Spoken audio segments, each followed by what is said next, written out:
Mes frères et sœurs, nous venons avec cette alerte au sujet de George Floyd. Vous connaissez certainement George Floyd, ce noir américain qui avait été tué l'année passée par un policier blanc.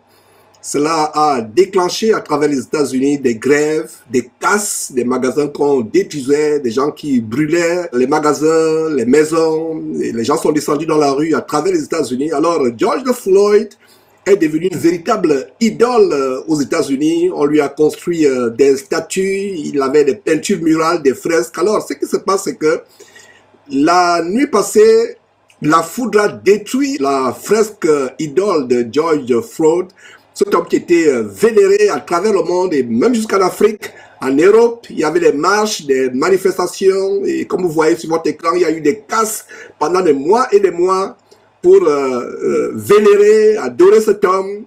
Et d'ailleurs, le mouvement de BLM, Black Lives Matter, les Noirs qui revendiquent l'égalité sociale, en fait, tourmentés par les démons d'incivilité, de grève et d'autres choses terribles. Donc voilà comment la foudre a détruit la fresque murale de George Floyd. Et ça me rappelle ce verset qui dit en Ésaïe chapitre 42, verset 8, « Je suis l'Éternel, c'est là mon nom, je ne donnerai pas ma gloire à un autre, ni mon honneur aux idoles. » Donc voilà la foudre qui détruit la fresque murale, une idole où beaucoup de personnes venaient se prosterner. Et cela n'est pas anodin.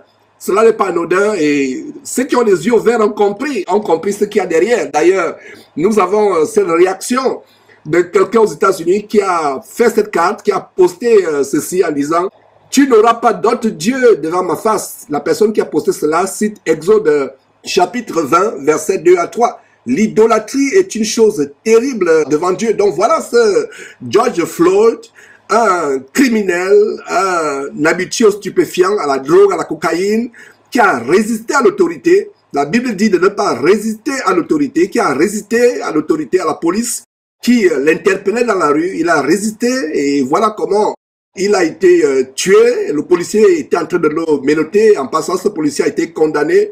Et voilà comment cela a été récupéré par les Black Lives Matter, ce mouvement des Noirs qui sont possédés par les démons d'agitation, d'incivilité, de grève, qui sont descendus dans la rue.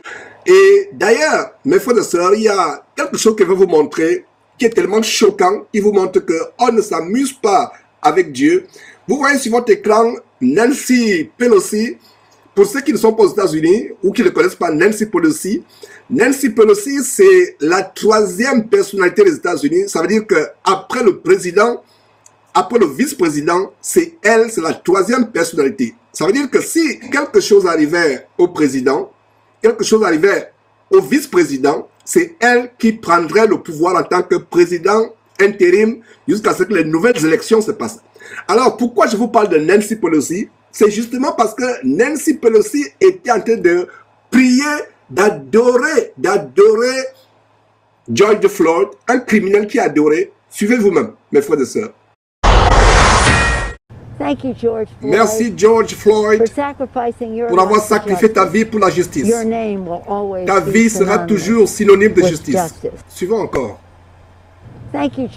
Merci George Floyd pour avoir sacrifié ta vie pour la justice. Ta vie sera toujours synonyme de justice. Une dernière fois encore, suivons encore. Merci George Floyd pour avoir sacrifié ta vie pour la justice.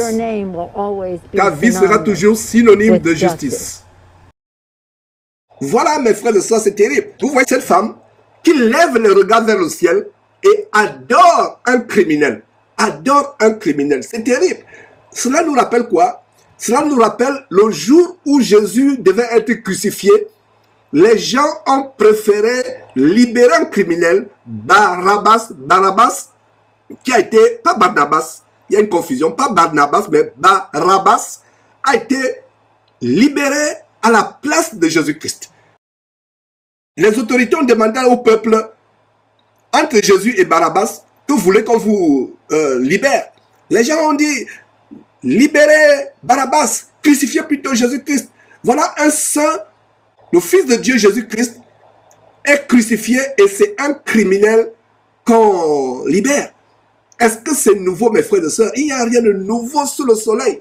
Donc voilà comment, mes frères et sœurs, nous avons l'application dans ce temps de la fin d'un criminel qui est honoré à travers le monde, adoré à travers le monde, idolâtré, élevé, célébré.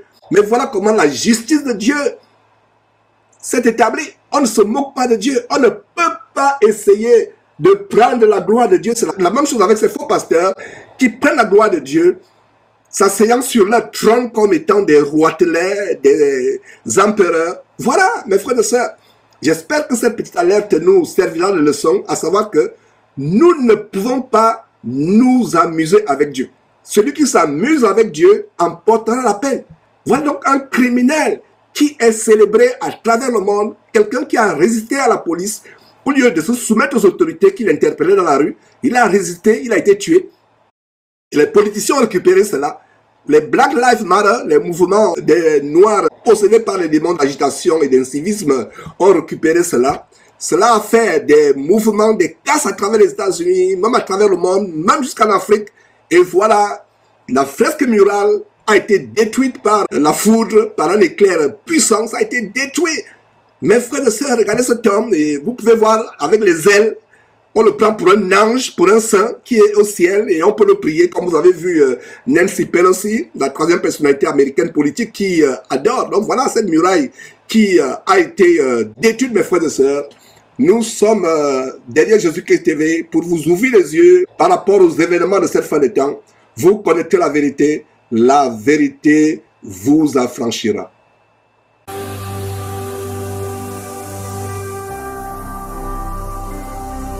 Jésus-Christ TV, vous connaîtrez la vérité et la vérité vous affranchira.